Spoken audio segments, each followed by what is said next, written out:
Talking with Dick Van Dyke, in case you think it's Walter Houston. John. I mean John I Houston. was in it. You know Walter's his father, right? all those pictures of the illustrious people who've been on this show is unnerving. I really got nervous back there. Oh, back in the green room? Yes, all those great. I mean, you go for nothing but class, really. Nothing but the best. And I felt so out of place. And you have to follow all Doesn't the... he? Well, too bad. You hit a... But I looked at John Houston with that beard, and I really looked like him. You thought it was a mirror. I saw you trying to... Trying to straighten my beard. Straighten my your nose. tie.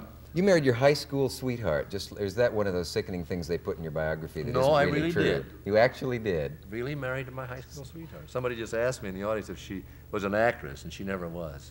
Yeah. And you married her on radio, as you're probably sick of hearing, but... Yes, on Bride and Groom. Our younger viewers won't remember, but there was a radio show, believe it or not, called Bride and Groom, and people had the poor taste to get married on radio. And this man was...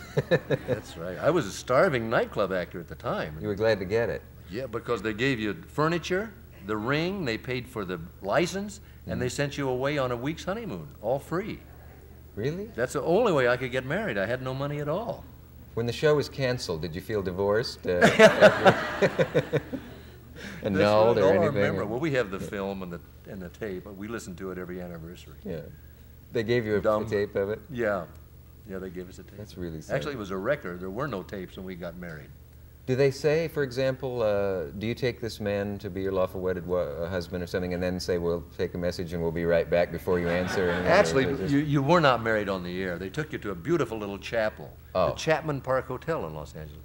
And you'd only told the story of your courtship, which had to be interesting and unusual and macabre, so we made one up. But we didn't tell the truth. You didn't? Yeah, well, I wrote in, made up one. That's how we got on the show. I hope they're listening and take all your prizes back. Take all my prizes. They may take your wife and your prizes back. Yeah.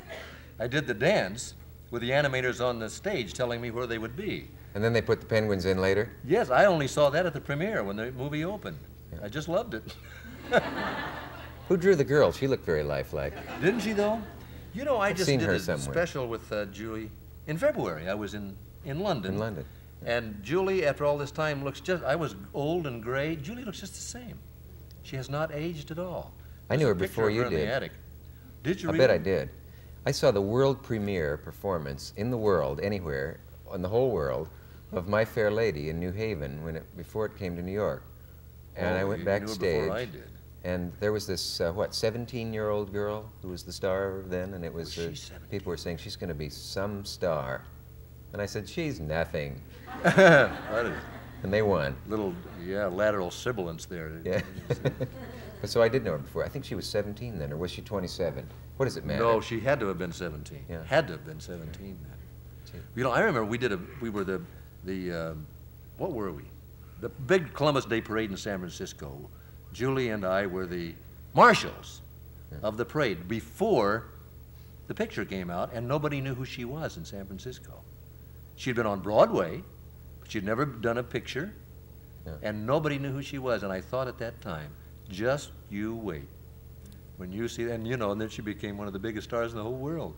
That's a strange period in an actor's life when they know that they're going to or something. I met Peter O'Toole just before Lawrence of Arabia came out, and he was here in this country to talk about it. And we could walk down the street and no one knew who he was, but he said it's a very strange feeling to know that I won't be able to walk down the street again in 3 months. He knew that was going to happen to him. Yeah, strange feeling. We have to take a message. We'll be right back.